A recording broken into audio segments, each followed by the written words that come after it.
আমাদের অবস্থা হয়েছে ওই বাচ্চাটার মতো। আপনারা দেখছেন কিনা জানি না, না দেখে থাকলে আজকে ভিডিওটা দেখাবো। যার স্বপ্ন ছিল একজন আলেম হবে, তার পিছনে হাজার হাজার মানুষ নামাজ পড়বে। শোনেন। শখ ছিল তো একটা হুজুর ছিলাম, বড় হয়ে আলেম হবো, আমার পিছনে হাজার হাজার মানুষ নামাজ পড়বে, এটাই চাইছিলাম। এখন কি করবো, আমার তো নাই, থাকলে তো আলেম হয়তো। বললাম তো এখন যাব নানু বাড়ি, নানু বাড়িতে যদি পাঠায় দেয় তাহলে ঈদ করা হবে না, যদি নানু বাড়িতে যদি না পাঠায় সেই জায়গায় রাখে তাহলে এই জায়গায় ঈদ করবো। একবার গেছিলাম, তারা কয়েকদিন পরে পাঠাই দিয়েছে, বলছে কি যে আমাকে এই জায়গা থাকার জায়গা নাই, তুই যে জায়গা পারি সে জায়গাতে থাকি। এবার আগে আমি কি করবো, মন খারাপ করে সে আবার এই যাইছি। দেখেছেন, আমরাও কিন্তু চাইছিলাম এই বাচ্চাটার মতো। আপাতত এই বাচ্চাটাকে খুঁজে বের করেন মেহেরবানি কইরা।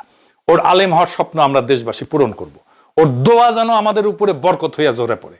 যেই রাষ্ট্র ওর স্বপ্ন পূরণ করতে পারে না। আসসালামু আলাইকুম দাদা, আপনি যে ছেলেটাকে খুঁজতেছেন যেই উদ্দেশ্যে, তো সেই উদ্দেশ্যটা আমার ভিতরেও আছে যে আমি চাই আমি আমার বাবা মার জন্য একটা কারিগরি মাদ্রাসা স্থাপন করতে। আর এই ছেলেটা একটা প্রতিষ্ঠান পাচ্ছে না সেই শিক্ষা অর্জন করতে। সেই ছেলেটার স্বপ্ন হচ্ছে ছেলেটা বড় হয়ে বড় আলেম, পড়াশোনা করে বড় আলেম হবে এবং তার পিছনে লক্ষ লক্ষ মানুষ নামাজ পড়বে।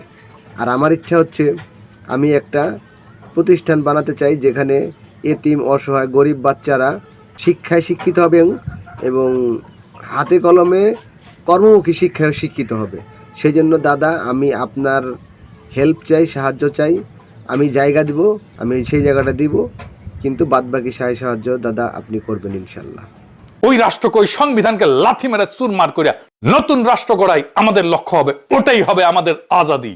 ইনকিলাব জিন্দাবাদ, আজাদি জিন্দাবাদ।